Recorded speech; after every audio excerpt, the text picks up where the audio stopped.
Good morning everyone. Today, ang isi-share ko sa inyo is ito namang aking isa sa mga red ficus ko.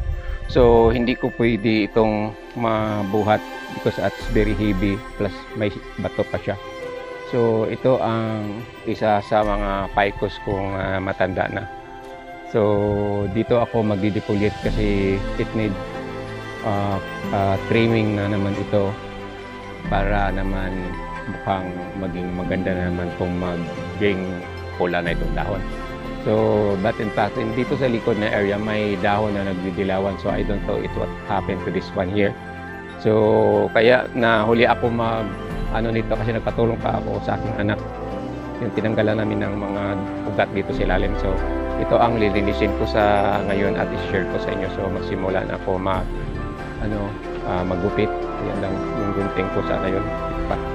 Sa likod. So, before I start is i-ship ko muna. Then,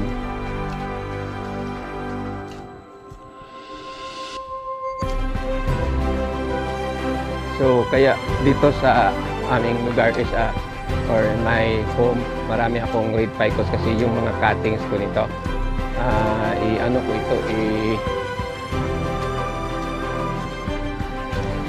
damo ng pasaka. Seedlings, yung mga cuttings, itanim ko sa mga gilid-gilid. So, yan.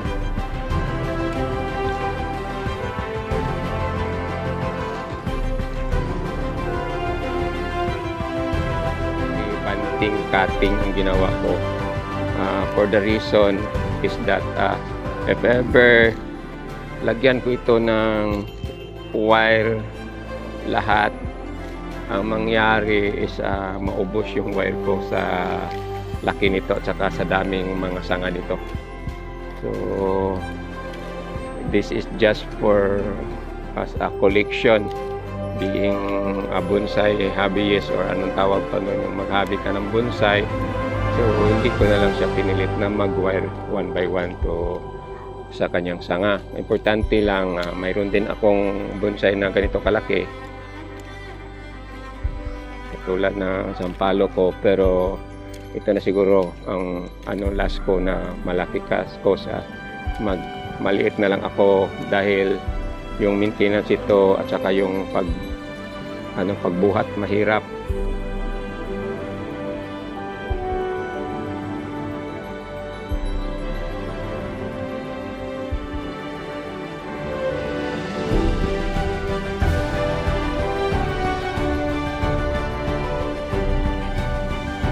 Imagine kung isa-isahin mo itong mga sanga niya na wire, gaano karaming wire maubos mo. So anyway, pag gawin mo ito na isa-isahin itong mga sanga, ang ganda talagang tingnan niya, ka-arrange talaga ito. Ewan ko kung ilang oras matapos ito pag isa-isahin ito wire, isa-isa kada ko. Lakit ito matapos. Kaya lang pinapawisan ako ng maraming singot kasi ang init. Buti na lang yung pag-frame ko nito is by group yung sa dahon, so medyo madali lang ng kaunti. Ang hirap lang kasi masakit sa braso o sa kamay kasi nakaangat yung scissor mo. Kasi kailangan ako yung stair o yung hagdanan or patungan kasi matangkad man, naka-elevated man kasi ito. Yan, malapit na, konti na lang, konting tiis.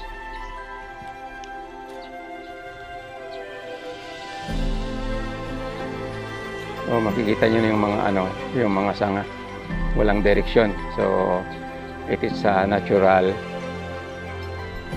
bonsai. Pero itong pagkapatong niya sa bato, sinadya ko ito. Nagkuha ko ng malaking bato din. Maliit pa ito yung tinanim ko. Tinanim ko ito dito sa bato. Tapos,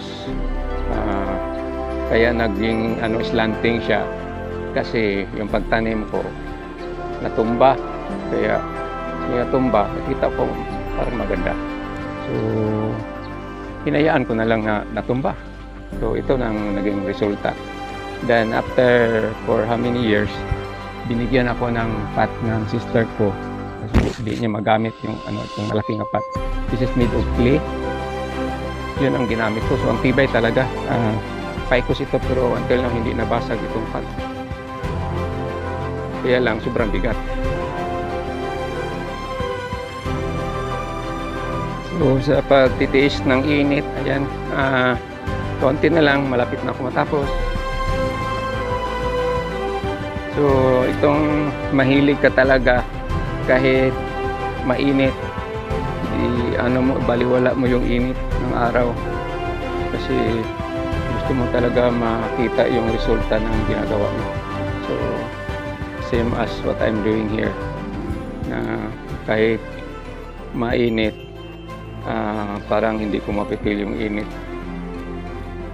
Yung pang-start na pipil ko yung init kanina, pero habang nag-enjoy ako sa pagdipulit dito sa likod or dito sa aking red ficus, minsan may hangin pa so nawala yung init.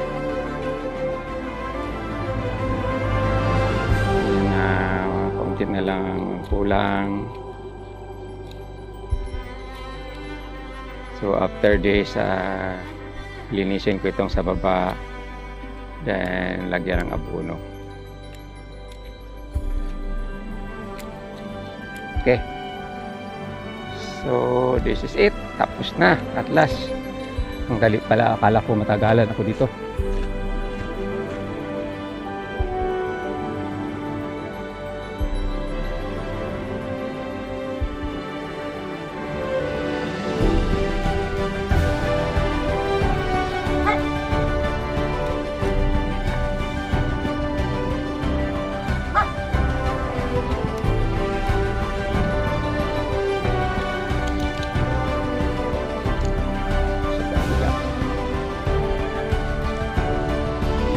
Ito na lang ginagawa ko, hindi mabibent itong ang laki ng sanga.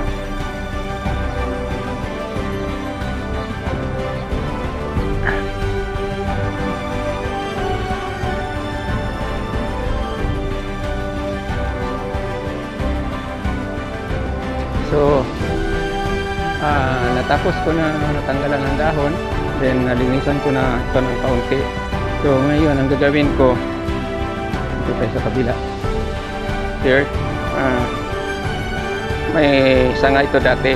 Yung advice ng mga kasama ko na mga master or magagaling talaga sa bonsai, may patanggal itong sanga para magkaroon ng front kasi wala itong front. So, open area na ito. So, yung itong na area, ika-carve ko ito. Para mukha namang maganda.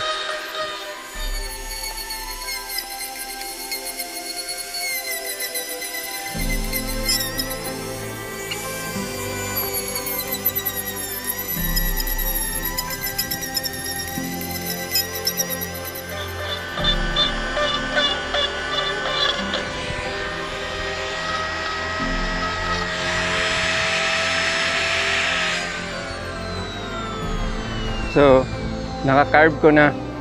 So, kung tignan mo, hindi na halata na may pinutol dito na sanga. So, i-try ko isusum.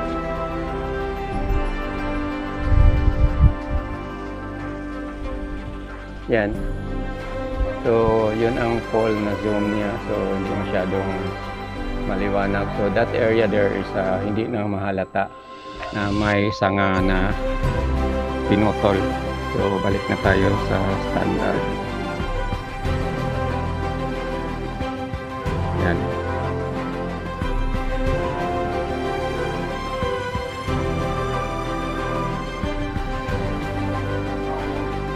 So, tapos ko na.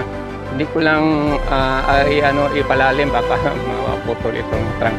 So, with the use of my Lotus rotary tools at saka siyempre yung dalawang gunting ko na panggamit ko. So pan-defoliation, pag-defoliate itong red ficus ko. Hopefully kung magbuo na ito ng dahon pula at saka maganda tignan. So update ko lang kayo sa itsura nito kung ano mangyari after 15 days from now, including some other of my red ficus.